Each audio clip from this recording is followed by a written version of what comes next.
num bairro chamado Realengo e vivi minha vida quase inteira num bairro chamado Vila Valqueire, né? Que são bairros do subúrbio do Rio de Janeiro. Esses dois bairros, eles de alguma maneira, por eu ter vivido minha vida quase inteira neles, eles fazem que eu me identifique com aquela região. Ou seja, eu me identifico com as pessoas daquele bairro. Eu me identifico com as pessoas de como elas se vivem naquela região. Eu me identifico com as histórias daquelas pessoas, com aqueles locais, com aqueles espaços. Ou seja, isso tem a ver, isso tem uma interligação com um conjunto de saberes que aquele grupo social possui que eu acho que eu faço parte. Eu conheço o cara da padaria, eu sei quem é o fundador do bloco de carnaval, eu conheço o cara que vende, né, algo na vendinha da esquina, o cara que faz o jogo do bicho, né? Ou seja, existe o que a gente vai chamar de uma identidade cultural, um sentimento de pertencimento a uma coletividade, a um grupo, né, que de alguma maneira eu já morei muitos anos lá e fiz parte. Hoje em dia eu moro em outro bairro do Rio de Janeiro. Hoje eu moro num bairro do Rio de Janeiro chamado Tijuca. Né? E apesar de eu morar nesse bairro há muito menos tempo, porque eu não nasci nesse bairro, eu também me identifico com lá. Né? E me identifico com lá porque é um bairro que de alguma maneira eu vivo, conheço as pessoas, vou conviver nas mesmas áreas, frequento uma padaria, frequento um bar, frequento uma lanchonete, frequento um sacolão, frequento um açougue, um mercado. Então tudo isso a gente tem que compreender que vão formando e vão elaborando quem é a nossa identidade, tá? Uma outra coisa que existe é a identidade nacional, tá? Como essa identidade nacional é o seu país. Uma coisa que eu acho interessantíssima é a gente pensar e perceber o seguinte. Vocês aqui, né, todos vocês são brasileiros. Eu acho que tem pouca chance, né, ou pouca probabilidade de vocês serem estrangeiros, de ter um gringo aqui na minha aula, tá? Mas repara uma coisa interessante. A gente, de alguma maneira, se identifica. A gente se identifica. Por que a gente se identifica? Mesmo eu nem conhecendo vocês, mesmo eu nem sabendo quem vocês são, né? Porque a gente fala o mesmo idioma, a gente fala o português. Porque a gente tem, né, as mesmas referências. Se eu cito para você algo brincando, igual eu já citei aqui numa aula do Luciano Huck, ou se eu faço uma referência brincando de um Luan Santana, ou de uma Ivete Sangalo, ou de um Silvio Santos, tudo isso, né, são questões que vão fazer você entender o que eu estou falando. A gente sente parte do mesmo grupo. A gente viveu e a gente vive no mesmo espaço. A gente aprende a mesma matéria na escola. A gente viu e vê os mesmos programas, ouve as mesmas músicas, tem as mesmas referências. Então isso vai fazendo que a gente crie essa identidade nacional. O que eu quero mostrar para você é que as identidades elas se formam de várias formas. A sua identidade não é só ser brasileiro. A sua identidade é ser brasileiro, ser negro, talvez. Sua identidade é ser, talvez, católico. Sua identidade é ser, talvez, uma pessoa que nasceu no interior. A sua identidade é ser, por exemplo, de um time de futebol que você torce. Tudo isso vai formando, moldando quem você é. Você é um conjunto de várias identidades. Você é um conjunto de várias coisas, várias percepções culturais, genéticas, saberes, idiomáticas, que você entende e que você compreende, que você se identifica, que você se vê como parte disso. E aí, uma questão importante é você saber como que isso se estabelece. Como que se estabelece esses comportamentos culturais identitários que fazem que eu acredite que faça parte de uma coletividade? Tem um sociólogo, que é o Giddens, e o Giddens fala pra gente que existem coisas que são uma cultura material e existem coisas que são uma cultura não material. Essas coisas que são uma cultura material são aspectos tangíveis. Como assim tangíveis? Que eu toco, que eu encosto, que são observáveis. E as culturas não materiais, né, são as culturas intangíveis, coisas que são abstratas, coisas que são não palpáveis, não facilmente observáveis. Vou te dar um exemplo. Eu falei do bairro, né, que eu falei que eu moro atualmente, que é o bairro da Tijuca. Para quem não é do Rio de Janeiro, a Tijuca é um bairro da Zona Norte do Rio de Janeiro, onde fica uma coisa famosa, que vocês devem ter ouvido falar já, que é o Maracanã, né, que é o estádio do Maracanã. E o Maracanã seria um exemplo de um aspecto tangível, palpável, claramente observável, né, da minha cultura. Ou seja, o Maracanã seria uma demonstração de algo que é um objeto, não um objeto, mas é um local, um espaço, onde dá para tocar, é simbólico, é facilmente observável. Agora, da mesma forma que o Maracanã seria uma demonstração tangível daquele espaço, daquele local, vão existir outras coisas que não são tangíveis. Por exemplo, o hábito de frequentar certo espaço. Por exemplo, um tipo de dança que seja dançada em uma parte. Por exemplo, um tipo de um tipo de fala, de vocabulário, um tipo de sotaque. Essas coisas são não materiais, essas coisas são intangíveis. Essas coisas têm a ver com ideias, com valores, com percepções comportamentais. Tá?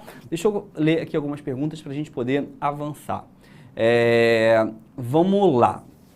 Adelino perguntou assim: boa noite, professor. Você acha que a segregação no Brasil está ligada a uma forte padronização dos costumes e a imposição desses costumes a todos os grupos? Olha, Adelino, acho que esse é um dos motivos, tá? Acho que esse é um dos motivos. Acho que existe sim uma padronização e assim, aqui é bacana que a gente não está dando aula só para os mesmos alunos, né? Porque quando eu estou aula aqui no Rio de Janeiro, em colégio que eu trabalho, estou dando aula só para cariocas, basicamente.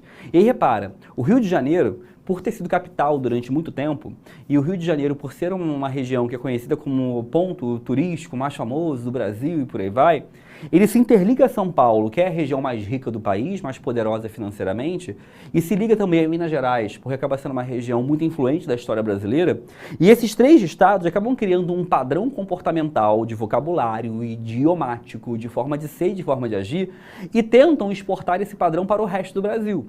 E aí quando você pega, por exemplo, pessoas que moram na região centro-oeste, da região norte, da região nordeste, essas pessoas muitas vezes não vão se identificar com aquele padrão que é criado. Mas aquele padrão é o padrão que é divulgado na novela, que é o padrão que é divulgado nos filmes, é o padrão que é divulgado nos programas de televisão. E aí você tem uma questão clara, onde se cria uma identidade do ser brasileiro, que é uma identidade ligada somente a alguns estados. Uma identidade do que é ser brasileiro, que é uma identidade ligada somente a alguns espaços, a alguns ambientes. Né? Isso vale para tudo. Isso vale, por exemplo, para a música. Se você for no exterior e perguntar para uma pessoa qual é a música mais famosa do Brasil, eles vão dizer bossa nova. Eles vão dizer o samba. Eles não vão dizer o sertanejo universitário. Eles não vão dizer, por exemplo, sei lá, o arrocha. Né? Eles não vão dizer o batidão. Eles não vão dizer o axé. Né? Por quê? Porque algumas regiões acabam por ter maior poder e maior influência, criando uma ideia de que aquela identidade é a identidade padrão. E isso tem muito problema nessa relação, tem muitos equívocos nessa relação. E isso, obviamente, muitas vezes vai gerar geração de preconceito. Né? Isso vai gerar, muitas vezes, relações de distanciamento, de segregação, de muitos problemas a serem gerados. Grande parte dos problemas que você observa, por exemplo, de preconceito entre sudestinos, né, ou pessoas do Sudeste, e os nordestinos, o povo que mora no Nordeste ou que mora na região Norte, né, se vem de uma tentativa, de uma crença de superioridade de algumas pessoas, de alguns grupos do Sudeste em relação a outras, o que demonstra uma relação de preconceito, segregação, por acreditar que essa identidade que se possui é uma identidade superior. Tá bom? Tranquilo? Vamos lá, deixa eu responder aqui outra pergunta. Dedico falou assim: professor, identidade pode ser adquirida? Dedico sempre presente, pode, Dedico. Identidade pode ser adquirida, né? Afinal de contas, você pode adquirir uma identidade nova que até então você não possuía. Esse adquirir de identidade não vai ser algo forçado. E quando eu falo forçado, é que você não vai conseguir forçar-se a ter uma identidade de um local. Mas você, ao longo da sua vida, convivendo e estando em alguns espaços, naturalmente você vai ter, sim, uma percepção e um entendimento de novas identidades que você pode criar, que você pode construir, que você pode elaborar, tá? Eu quero ler para vocês aqui um trechinho de um texto do Carlos Drummond de Andrade, né, um dos grandes poetas brasileiros, que ele falou assim: era uma vez um czar naturalista. Para quem não sabe, czar era o nome dado aos reis absolutistas na região da Rússia, tá? Ele fala: era uma vez um rei naturalista que caçava homens. Então é um rei que caçava, que matava homens. Quando lhe disseram que também se caçam borboletas e andorinhas, ficou muito espantado e achou uma barbaridade. Aí você fala: não entendi droga nenhuma. O que tem a ver andorinha? O que tem a ver borboleta? A questão é que existe um cara que mata homens, mata pessoas. E alguém disse para esse cara alguma vez, falou assim: cara, sabia que além de matar pessoas, também tem gente que mata borboleta? Tem gente que mata andorinha? E esse cara ficou muito espantado. Ele achou aquilo bárbaro. Sabe por quê? Porque a gente tem uma tendência muito grande a achar muito comum, muito natural, muito normal aquilo que a gente faz, por mais que seja esquisitíssimo muitas vezes. E temos uma questão muito forte, muito clara, de achar muito estranho o que o outro faz, por mais que o que o outro faça muitas vezes seja mais normal do que aquilo que a gente mesmo faz. E tem uma coisa aqui que é, a identidade vem meio daí. É muito comum você achar a sua identidade como correta, como certa, aqueles comportamentos culturais que você detém como adequados, e é muito comum você achar o comportamento do outro, a identidade do outro, a visão do outro como equivocada. Porque a identidade, como eu te falei, ela é uma forma que você enxerga o mundo. E essa forma que enxerga o mundo, ela acaba sendo uma forma que gera para os demais né, uma ideia de, a minha forma é correta, a outra é errada, a minha forma é adequada, a outra não. Então esses debates sobre identidade, como você se enxerga em relação ao mundo, acabam construindo com o tempo muitos preconceitos. Vamos falar algumas coisas aqui agora. Primeira coisa, identidade depende de algo de fora. Ou seja, eu, Leandro, não posso acordar hoje e falar assim, agora minha identidade, sabe, minha identidade vai ser europeu. Filhão, vai dar não. Não vai ser possível. Sabe por quê? Porque você não consegue construir essa identidade só você por você mesmo. A identidade tem a ver com o mundo lá fora, tem a ver com uma série de questões. A identidade tem que ser percebida como você é visto no mundo, como você é enxergado no mundo, como se olha a realidade do mundo para você. Uma outra coisa, a identidade ela é caracterizada pela diferença. Sabe por quê? O que faz você ser brasileiro? O que define você como brasileiro? Leandro, eu sou brasileiro porque eu nasci aqui. Não. Vamos ter um debate melhor, vai. O que faz você ser brasileiro? Leandro, o que me faz ser brasileiro é me identificar com o povo brasileiro, é falar o idioma português, é conhecer a história, é compreender a cultura. Legal. Agora repara que você só pode se identificar como brasileiro porque existem outros países. Você só pode se identificar como brasileiro porque existe a Argentina, porque existe, por exemplo, o Paraguai, existe a Bolívia, o Equador, existe o Chile, existe os Estados Unidos, o México, El Salvador, Guatemala, Costa Rica e por aí vai. Ou seja, a identidade de um povo se caracteriza por criar elementos que o diferenciem de outros povos. Porque se as características comportamentais e culturais do Brasil fossem iguais de outros lugares, naturalmente não faria sentido essa diferença, não faria sentido essa distanciação, esse distanciamento. Ou seja, acaba gerando uma ideia de uma identidade sempre marcada por essa diferença. E aí tem uma coisa que interessante que é, a identidade é marcada pelos símbolos e distinções sociais. Eu coloquei aqui um exemplo bem simples, tá? Que são marcas de cigarro. Você falou, marca de cigarro? Eu não fumo, né? Mas eu tenho uma tia que conviveu muito comigo na infância, que ela é, né, uma fumante, né? Ela fuma bastante, assim. E há uns anos atrás, essa minha tia, ela viajou para o exterior e ela foi para Portugal, né? E quando ela chegou em Portugal, ela falou que não conseguia comprar cigarro porque ela não conhecia as marcas, né? Ou porque aquelas marcas ela não sabia se eram bons ou ruins. E ela levou daqui para lá um monte de cigarro porque ela queria usar os cigarros dela, da marca que ela consumia, que era um derby vermelho da vida aí, né? Mas eu acho engraçado o seguinte, até a marca de um produto tão aleatório quanto o cigarro, é algo que mostra uma identidade, porque você conhece essas marcas. Se você está aqui uma série de marcas que são vendidas no Brasil, você vai conhecer. É claro que existem marcas que são internacionalmente conhecidas. Se fala uma Coca-Cola, o mundo inteiro conhece a Coca-Cola, né? Agora, existem marcas que são só brasileiras. São só brasileiras, né? Eu tenho um amigo professor que ele não é brasileiro. Ele é um cara que veio para o Brasil quando ele tinha uns 20 e poucos anos de idade, fazer faculdade aqui, acabou se formando e hoje em dia ele trabalha, né, em uma escola que eu trabalho, mas ele é gringo, né, ele acaba dando aula hoje em dia aqui, ele é professor de geografia, mas ele não é brasileiro, ele se formou aqui, vive aqui, e é muito engraçado que a gente agora faz umas referências em relação a ele, né, umas referências de marcas, de coisas assim, e ele não entende. Outro dia estava falando, né, um amigo nosso estava falando de televisão, eu falei, não, minha televisão quebrou, não sei o que lá, eu vou na Magalu comprar uma, aí ele, vai aonde? Vai o quê? Assim, a gente falou, Magalu.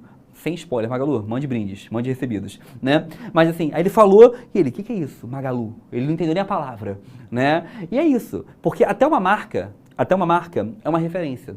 Até uma marca é uma coisa que, de alguma maneira, pode ser um símbolo de um povo, de um grupo.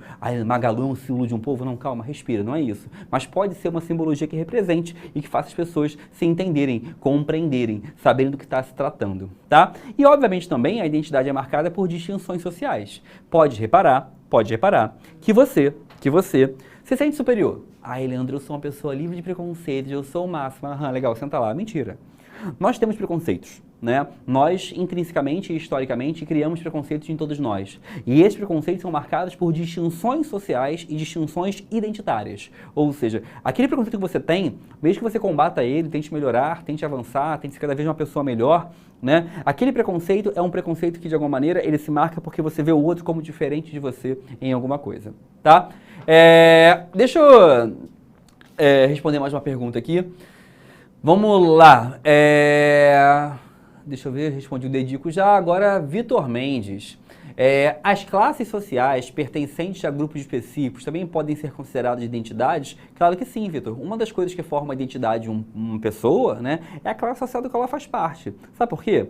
Vamos combinar que a pessoa que é de uma classe rica, poderosa, com grana, essa pessoa, ela vive e ela convive e ela observa coisas que outras pessoas não vão observar. E a pessoa que é pobre, que tem uma dificuldade de renda, uma dificuldade financeira, ela também observa e vê coisas que os outros podem também não observar. Então, assim, a vida acaba sendo outra. Se a vida é outra, se a realidade é outra, se os costumes são outros, a classe também influencia na formação dessa identidade, tá?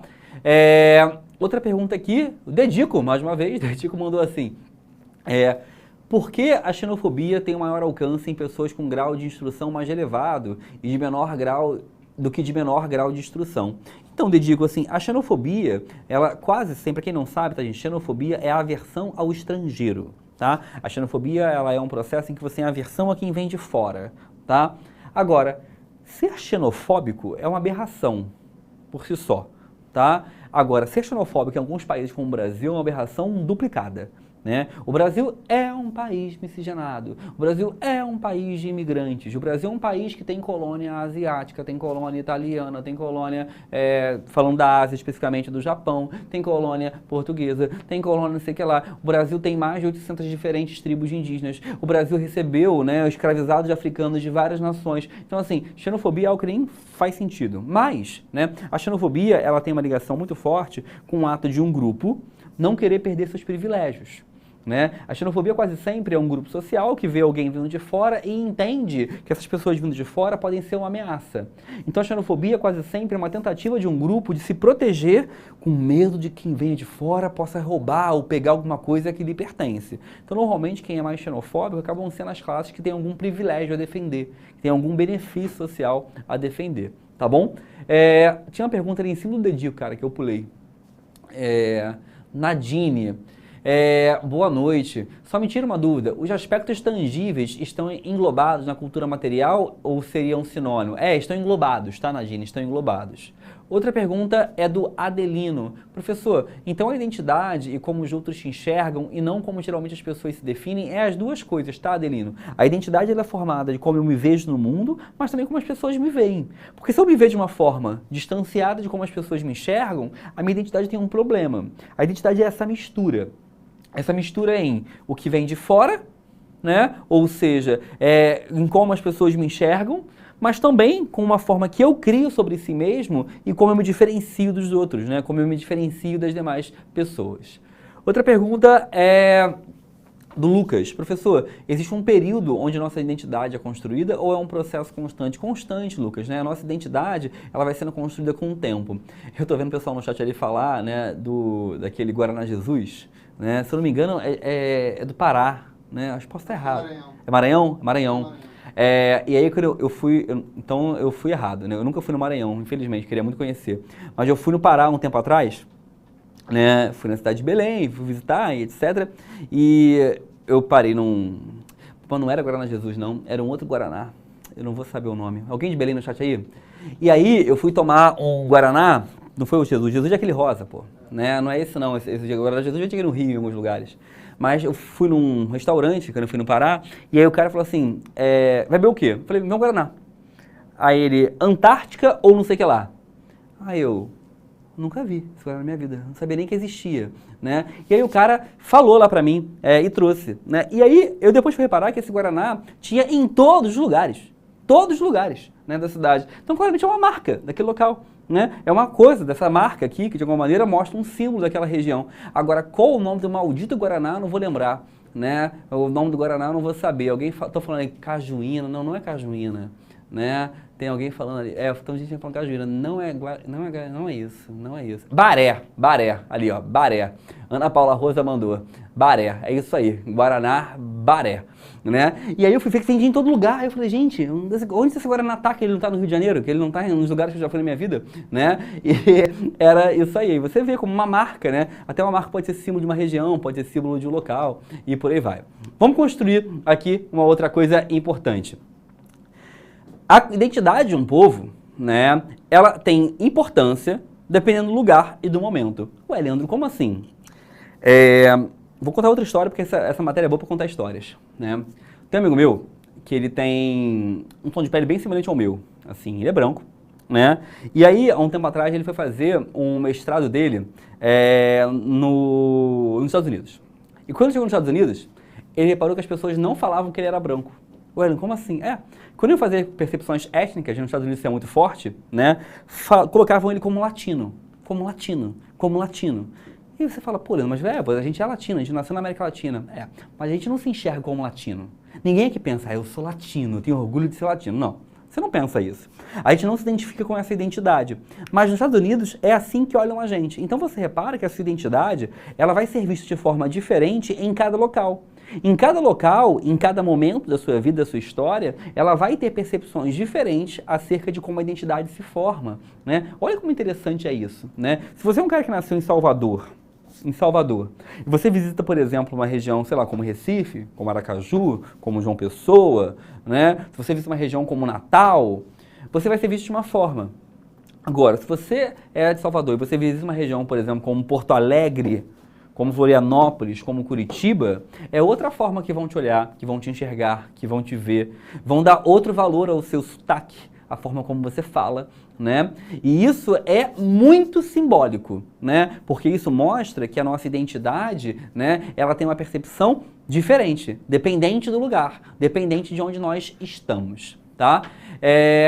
A Bia perguntou assim, professor, é igual quando chamamos eles de gringos? Sim, né? E uma coisa que eu acho que a gente fala gringos, como se fossem todos iguais, né? Árabe, Oi? Árabe. O mundo árabe. Não, o que eu gosto mesmo assim, oriental. Cara, oriental é brabo, porque assim, oriental, metade do mundo, né? Os orientais. Quantos são? 4 bilhões, né? Tá tudo bem. Então assim, tudo isso tem a ver, né, com essa relação que a gente tem de diminuir e de inferiorizar um pouco a cultura do outro, né? Uma coisa que eu sempre dou de exemplo, cara, que eu gosto muito, Renan, que é o seguinte, se eu perguntar pra vocês aqui, quem tem descendência portuguesa, quem tem família portuguesa, por exemplo, vários vão falar, eu tenho. Né?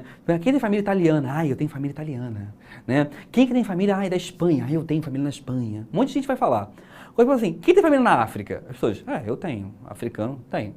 Agora, de qual parte da África? A gente não sabe. Né? A África é um continente. A gente trata como se fosse um país. Sabe por quê? Porque a gente tende a valorizar mais de identidades, de regiões, de espaços com maior poder financeiro, com maior poder econômico. Então, quando você fala de europeu, não, eu sou minha família é da Sardenha. Não, minha família é de Lisboa, é do Porto. Da África, a gente fala assim, é da África. Porque a gente apaga identidades com menor poder financeiro, menor poder econômico. Existe esse demérito, essa diminuição, né? E isso é muito marcante, né? Mesma coisa indígena. Tenho descendência indígena. Tem mais de 800 etnias indígenas. A gente fala assim, indígena, uma coisa só, indígena, né? E isso é muito marcante. Leandro, eu sei a minha etnia. Legal, senta lá, você entendeu. Né, você entendeu que a maioria das pessoas não vai saber. Né? Isso é uma marca de como algumas etnias vão sendo apagadas, inferiorizadas, por aquelas que têm maior poder econômico, maior poder financeiro e por aí vai. Pergunta da Ana Caroline. Professor, sexualidade é um tipo de identidade? Com certeza, Ana Caroline, né? A sua sexualidade, né, a sua orientação sexual, heterossexual, homossexual, ou a sua percepção, né, de gênero, né, se identificar como homem, como mulher e por aí vai, tudo isso tem a ver com a sua identidade, porque isso te formula, isso te forma, isso faz que você seja enxergado e que você se enxergue no mundo de uma mesma maneira, né, de uma mesma forma, e isso obviamente faz que você crie grupos, faz que você se enxergue em grupos, se enxergue em coletividades e por aí vai. Tá bom? Tranquilo? Uma outra coisa bacana é você reparar aqui, ó.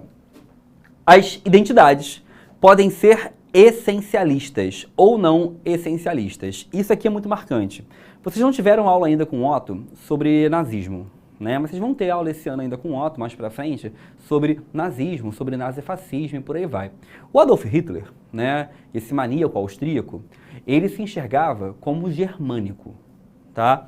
E o Hitler, como se enxergava como germânico, ele dizia que os germânicos eram uma raça pura.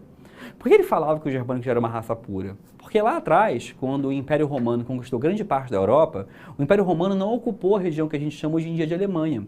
E acabou gerando que os germânicos fossem vistos como um povo não latinizado, um povo que não se misturou com os romanos, uma raça mais pura e por aí vai. E aí o Hitler dizia, né, o Hitler falava uma coisa que era, nossa raça, ai, é melhor, somos arianos, ai, que legal. Esse barbárie, né? E o Hitler, ele vai ter uma percepção essencialista, porque ele vai dizer que existe uma identidade verdadeira, existe uma etnia verdadeira, mais apta, mais capaz, mais autêntica do que as demais. Existem muitas visões identitárias que usam isso, como se existisse uma identidade verdadeira, uma identidade falsa, uma identidade correta e uma errada, né? Isso são equívocos muito comuns, mas muito normais de serem observados, tá? Existem também outras coisas. Existem pessoas que têm identidades religiosas e que entendem, não, a minha identidade religiosa, ai, essa é a correta, não, o meu Deus é o Deus certo, e por aí vai. E isso também é uma percepção essencialista, que você entende que você detém a essência, que você detém a verdade, que você detém essa realidade total sobre aquele assunto, tá bom? Vamos continuar aqui uma outra coisa. Busca-se afirmar o presente através do passado. Pode se relacionar o interesse a conflitos, contextos específicos. Vou te dar outro exemplo. Teve Copa do Mundo há pouco tempo atrás, né? E quando chegou a Copa do Mundo, teve a final, né? A final da Copa do Mundo desse ano foi Argentina e França. E para pessoas como eu, que adoram futebol, né, Copa do Mundo é tipo, sei lá, Copa do Mundo é uma coisa maravilhosa. Por mim, podia ter todo ano, sem parar. O mundo podia ser uma Copa do Mundo permanente, né? E aí, na final, teve Argentina e França, as pessoas ficaram assim, não, brasileiro que é brasileiro não pode torcer para a Argentina. Brasileiro não vai torcer para a Argentina. A Argentina odeia a gente não sei o que lá, não sei o que lá, esse papo todo, né? E ao mesmo tempo também tinha gente falando assim, não, temos que torcer para a Argentina, são nossos irmãos, né? São próximos da gente, são nossos vizinhos, vai torcer para europeu, não pode torcer para europeu, e por aí vai, né? E aí tem uma coisa que, no meio dessa discussão toda, tinha gente que falava assim, mas o que importa é que o Brasil que é brabo. A gente tem 5 Copas do Mundo, né? A gente tem Pelé, a gente tem Garrincha, a gente tem Romário, a gente tem o Ronaldo, a gente tem o Ronaldinho Gaúcho, a gente que é brabo mesmo. E aí é uma coisa sempre engraçada que para a gente formar a nossa identidade, né, de quem nós somos ou de como nós nos enxergamos no mundo, a gente sempre apela a duas coisas, sempre. A gente apela a diferença, ou seja, eu sou melhor que ele, eu sou melhor que o argentino, eu sou melhor que o francês. E a gente apela também uma coisa que é para o passado. A gente sempre busca elementos do passado para formar nossa identidade. A identidade, isso é bacana para o vestibular, que pode cair numa questão, a identidade ela se forma sempre por elementos do passado, por coisas que foram retiradas. Se você quer se enxergar como uma pessoa, sei lá, vamos pensar um estado do Brasil aí, vamos pensar no estado do... vou pegar o estado de Minas Gerais, né? Você quer falar de Minas Gerais, se vê como mineiro? Eu me enxergo como um mineiro. Você vai recorrer a elementos do passado para mostrar essa identificação, a tradições culturais do passado, a tradições alimentares do passado, a tradições, né, históricas, o Tiradentes, por exemplo, a Inconfidência Mineira e por aí vai. Você vai criar esses elementos como forma de identificação, né? Pode reparar, São Paulo sempre usa lá um movimento de 32, né, para criar uma identificação sobre si mesmo. O povo do Sul, né, do Rio Grande do Sul, sempre usa, né, as lutas, né, republicanas, as lutas como formato de identificação. Então, assim, é bacana a gente pensar que a história é sempre um elemento de construção identitária, tá? Assim como a ideia de etnia, a ideia de raça também. Tá? Tranquilidade até aí, eu já tenho ideia, Nani Ferraz, o Brasil é o único que é penta, é isso aí, né? Essa noção de querer mostrar e criar elementos anteriores como forma de representar a atualidade. O que eu quero te mostrar aqui agora? Eu quero te mostrar que hoje em dia, com a globalização, com a internet, com os meios de comunicação, com o TikTok, com o Instagram, com o Twitter e por aí vai, as identidades vêm se tornando mais fluidas. Como assim mais fluidas? Hoje em dia, com todas essas ferramentas, as identidades vêm se movimentando mais rápido. Porque antigamente, se eu morava no interior da Bahia, meu sotaque seria o meu sotaque para sempre. E eu não mudaria ele, porque eu nem veria outras pessoas que falavam de outra maneira. Eu me alimentaria da mesma forma para sempre, porque eu nem veria outras coisas. Agora, se eu hoje moro no interior do Amazonas, eu posso ver o dia inteiro o vídeo de alguém falando de São Paulo, de Minas Gerais, de alguém falando da Bahia, alguém falando do Pará, alguém falando de Rondônia, de Roraima ou do Acre. Ou seja, a pessoa hoje em dia ela está num lugar tendo acesso a comportamentos identitários de outros lugares, de outros ambientes, de outros espaços. E aí tem uma coisa interessante que é, hoje, muitas pessoas, de alguns sociólogos, vou te falar de um deles aqui, que é esse cara aqui. O Stuart Hall, ele é um cara hoje que vai dizer que as identidades vão se enfraquecer cada vez mais. Porque para o Stuart Hall, hoje em dia, as identidades estão passando por uma transformação. O mundo, com tanta tecnologia, com tanta informação, vai passando por um processo de identidades cada vez mais fragmentadas. Como assim fragmentadas? Stuart Hall diria que hoje em dia, com os meios de comunicação, com tudo isso que nós temos ao nosso redor, as pessoas se identificam com várias coisas ao mesmo tempo. E tem identidades que se transformam o tempo inteiro. Porque eu sou de um jeito, eu me enxergo de um jeito, mas de repente eu começo a ver, olhar, observar uma outra forma de ser e eu vou me construindo de uma nova maneira. Eu vou me formulando de uma nova maneira. As identidades não são mais fixas para alguns autores, como é o caso do Stuart Hall. Uma outra coisa interessante é que ele vai dizer também, o Stuart Hall, que antigamente os grandes conflitos existentes no mundo eram conflitos ideológicos, como por exemplo o comunismo contra o capitalismo. Hoje em dia ele vai dizer que os grandes conflitos do mundo são identitários, questões da religião, da etnia, da cultura, ou seja, hoje, né, até as migrações, até as mudanças culturais, elas têm relação muito grande com isso, religião, etnia, cultura, como as identidades se enxergam e se observam. Quero te falar duas coisas. O Stuart Hall, que é esse cara aqui, que ele é bom pra caramba pra redação, ele fala sobre essa percepção de como as identidades nesse mundo contemporâneo vão se alterando, né? Eu tenho Instagram, né? Eu tenho Twitter, mas eu não tenho TikTok. E assim, eu não tenho TikTok por um detalhe, é só porque, sei lá, não me cativou. Né? Mas eu obviamente já vi muitos vídeos do TikTok, tá em todo lugar, o Instagram também tem aquele Reels lá, você consegue ver grande parte dos vídeos. Uma coisa engraçada é que os vídeos, eles vão mostrando aleatoriedades para você. Você de repente está vendo a foto de um cara na Coreia pulando de uma ponte, de repente aparece um cachorro com o dono falando inglês, e aí do nada brota uma pessoa fazendo uma receita, e do nada brota alguém dançando seu corpo suado em cima de mim. E aí você vai percebendo uma coisa que a internet, os meios de comunicação, eles vão gerando uma sobrecarga de informação em você que você vai, obviamente, elaborando, formulando e criando cada vez mais novas identidades, tá? Novas percepções, você vai se misturando. E aquela coisa de uma identidade nacional, eu sou brasileiro, eu sou americano, eu sou italiano, isso vai perdendo força. Não quer dizer que vai acabar, mas isso perde força com o tempo, tá? Para a gente terminar, eu quero te falar de um cara que é o Benedict Anderson. Eu sou muito fã do Benedict Anderson, sou mesmo, assim, ele é um autor que eu usei muito na minha graduação, eu lembro que até meu TCC, né, trabalho de conclusão de curso, foi sobre o Benedict Anderson, que ele é um cara que ele escreve um livro, que é um livro que eu adoro, que é esse livro aqui, chama Comunidades Imaginadas. O Benedict Anderson, ele vai dizer uma coisa, toda construção identitária, nacionalmente falando, como por exemplo, ser brasileiro, ser argentino, ser paraguaio, por aí vai, é algo que é fictício. Como assim fictício? Repara, eu nasci brasileiro. Tá. E aí? O que faz eu me identificar mais com um brasileiro do que com outro? O que faz eu me identificar mais com um brasileiro do que com um argentino? Às vezes, talvez, um argentino tenha uma realidade social mais parecida comigo do que um outro brasileiro. Será que eu pareço mais com um milionário argentino, quer dizer, com um milionário brasileiro, ou eu pareço mais com um cara de classe média comum que mora na Argentina? Com um cara de classe média, óbvio.